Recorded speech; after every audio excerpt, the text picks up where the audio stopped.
1 करोड़ से regular monthly income और capital growth दोनों पॉसिबल है। हर कमर्शियल प्रॉपर्टी जो है पहला लेते हैं रियल एस्टेट। अगर इनकम जो है उसमें जो है वो 25,000 से 40,000 तक, अगर 1 करोड़ का इन्वेस्टमेंट करते हैं कमर्शियल प्रॉपर्टी में जो है वो, तो 25,000 से 40,000 तक जो है वो मंथली इनकम जो है वहां पे जो है वो पॉसिबल है।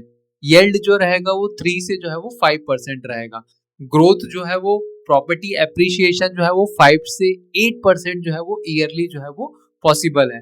की एडवांटेज है कि बैंक से जो है वो लिवरेज भी ले सकते हैं, 20% आप पे कर लिए, है ना, और उसके बाद जो है वो 80% जो है वो फाइनेंस कर सकते हैं, और उसका जो है वो प्रॉपर्टी का भी एप्रिसिएशन मिलता है और आपको जो है वो रेंट यील्ड भी मिलता है। तो इस तरीके से जो है वो कमर्शियल प्रॉपर्टी की जो मेन रिस्क है वो लो लिक्विडिटी है, सेल करना मुश्किल है, टेनेंट रिस्क है, वैकेंसी है ना, और हाई कॉस्ट है। 7 to 8% जो है वो रजिस्ट्री कॉस्ट भी आपको अपफ्रंट देना पड़ता है। अगर आपके पास नेटवर्क अच्छा है तो आपको सेल करने में प्रॉब्लम नहीं होगा, है ना।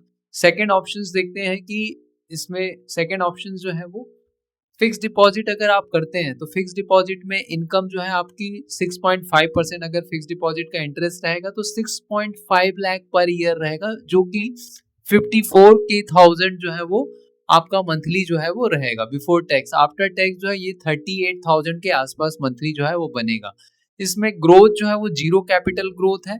इन्फ्लेशन के बाद जो है वो रियल रिटर्न जो है वो निगेटिव मिलता है। रिस्क टैक्स हैवी है, इंटरेस्ट रेट फ्यूचर में गिर सकता है।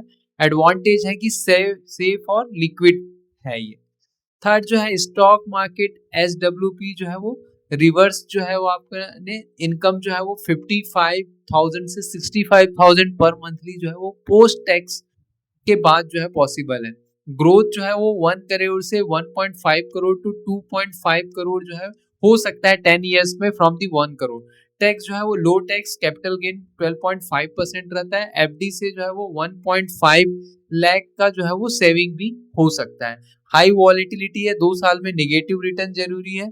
यहाँ पे जो है वो रिस्क भी हो सकता है अगर मार्केट ज्यादा वॉलेटाइल है, वॉर लाइक सिचुएशन है, कोविड लाइक सिचुएशन है, तो यहाँ पे जो है वो मिक्स स्ट्रेटेजी क्या होना चाहिए। जो बेस्ट बैलेंस्ड अप्रोच है कि 25% जो है वो एफडी में रहे, जिससे 13,000 जो आपको मंथली मिल जाए। 25% डेप्थ फंड में होना चाहिए जो 60.5 के जो है वो आपका पर मंथ आ जाए। 35% इक्विटी जिसमें जो है वो 20 के जो है वो मंथली जो है वो आपको मिल जाए।